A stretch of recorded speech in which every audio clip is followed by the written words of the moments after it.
Aujourd'hui, on analyse The Bitcoin Society, TBSO, un projet lancé par Eric Larchevêque avec une ambition forte, accumuler du Bitcoin à l'échelle d'une entreprise cotée, tout en créant une communauté mondiale d'entrepreneurs et d'investisseurs. Le projet se présente à la fois comme un véhicule d'investissement, un réseau professionnel et une plateforme d'éducation financière.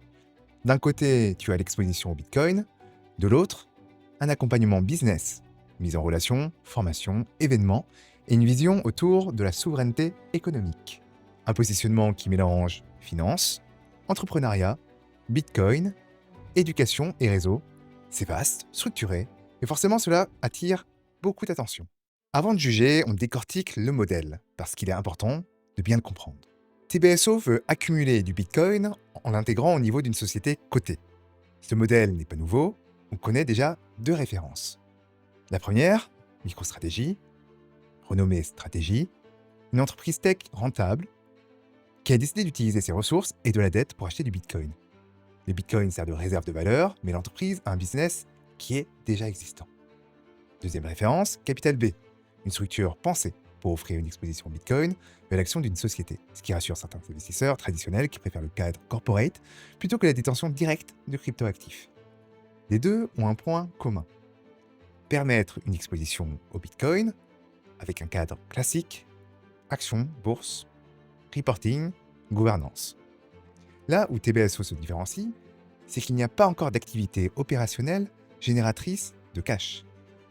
Le modèle dépend des flux entrants futurs pour constituer la réserve Bitcoin. Donc TBSO s'inspire de MicroStrategy et de Capital B, mais sans les revenus d'une activité existante pour sécuriser la stratégie. Deuxième volet, la communauté. Ressources gratuites d'éducation financière et entrepreneuriale, puis un club premium avec accès à des opportunités, à des événements, à de l'accompagnement.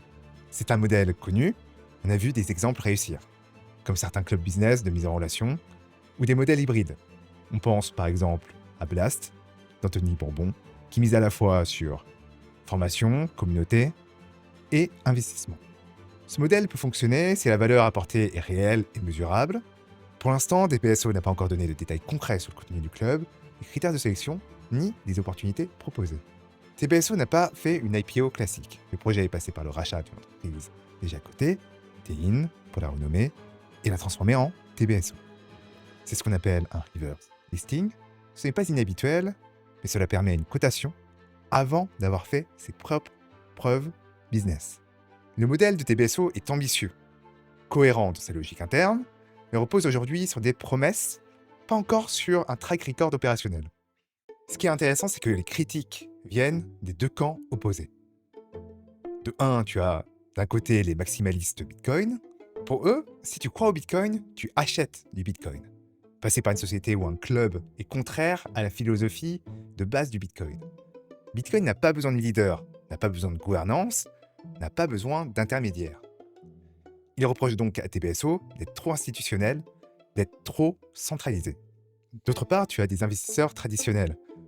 Leur scepticisme vient de l'inverse. Un modèle qui multi-promesses, complexe, qui repose sur une dépendance au prix du Bitcoin, et on remarque aussi une absence d'activité génératrice de cash à ce stade. Il y a aussi un véritable mélange des genres, la crypto, la bourse, l'éducation, le club, le discours idéologique. On a beaucoup de choses qui sont dans cette coquille. Pour résumer, les maximalistes trouvent le projet pas assez libertarien et les investisseurs traditionnels le trouvent trop conceptuel. Ce contraste explique en grande partie la polarisation sur les réseaux sociaux. Il y a un nom qui a fait beaucoup parler, c'est Tony Parker. La présence de Tony Parker dans le projet a surpris beaucoup d'investisseurs. Tony Parker n'est pas juste un ambassadeur, il est considéré comme un fondateur. Mais le sujet n'est pas la crédibilité de Tony Parker en tant que personne, mais son track record économique. Parmi les exemples souvent cités dans les médias financiers, on peut parler de l'entreprise Smart Good Things, une valorisation qui a été divisée par plus de 40, une dilution massive des actionnaires. On peut parler du club de Lasvel ou encore de l'académie, qui ont des difficultés financières très importantes, qui doivent faire des restructurations et des réductions d'ambition. Ce n'est pas du bashing, mais on comprend les interrogations. Dans l'univers business, Tony Parker n'est pas associé à des réussites durables pour les investisseurs. Et certains se demandent si le rôle de personnalité médiatique n'apporte pas plus de visibilité que de pure substance business. Alors TBSO, c'est une arnaque ou pas? En fait, on ne peut pas l'affirmer aujourd'hui. Est-ce que c'est un Ponzi? Ah, ça aussi, impossible de le dire. Le projet est trop jeune et rien n'indique un schéma frauduleux actuellement. Donc, qu'est-ce qu'on peut dire objectivement? On peut dire que l'ambition est très élevée. Et ça, c'est plutôt quelque chose qui est positif. Le proche peut séduire si l'exécution suit. Mais l'incertitude reste très élevée. Le club n'est pas encore défini, une valeur concrète non démontrée, une dépendance bien sûr totale au prix du Bitcoin. Aujourd'hui, TBSO, c'est une vision. C'est pas encore une entreprise qui a fait ses preuves. Et puis, un investisseur expérimenté qui souhaite s'exposer au Bitcoin a déjà un moyen direct de le faire. Acheter du Bitcoin. Si quelqu'un veut tester des PSO, pourquoi pas? Mais la stratégie prudente reste probablement d'attendre et d'observer. Parce que à ce stade, TBSO est davantage un projet en construction qu'un véhicule d'investissement éprouvé.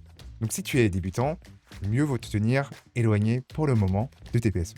Voilà, c'était tout pour moi. Si cette analyse t'a été utile, pense à liker la vidéo et à t'abonner. Et dis-moi en commentaire, TBSO, pari visionnaire ou projet trop flou? Et comme toujours, ceci n'est pas un conseil en investissement, mais de l'éducation financière pour t'aider à prendre du recul. Je te remercie d'avoir vu cette vidéo et je te dis à très bientôt.